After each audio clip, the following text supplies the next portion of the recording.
আসসালামু আলাইকুম এভরিওয়ান, কেমন আছেন সবাই? এটা সবাই নিশ্চয়ই চিনতে পারতেছেন, এটা হচ্ছে মুরগির চামড়ি। আসলে আমার মতো কিটা কিটা মুরগির চামড়ি প্রিয়।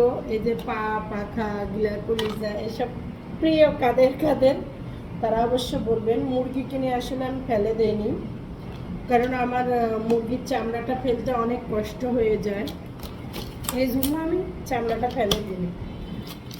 কারণ হচ্ছে মুরগির চামড়াটা আর হচ্ছে পা, পাখাগুলা, গিলা, কলিজাগুলা খেতে বেশ ভালোই লাগে, কিন্তু হচ্ছে এই জন্য আমি ফেলাই দিইনি। আমার মতো কারা কারা অনেকে আছে মুরগির পা, পাখা, গিলা, কলিজা খায় না। গিলা, কলিজাও অনেকে ব্যায়াম মনে করে। তা আমি এই যে কেটে নিলাম।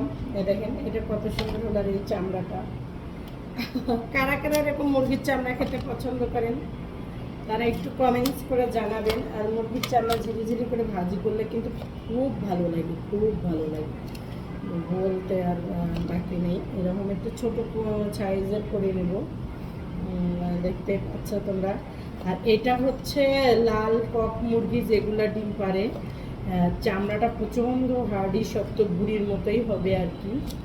তো এটা খেতে তো আরও বেশ ভালো লাগে। তো বন্ধুরা এই ছিল, bye bye, watching for my video.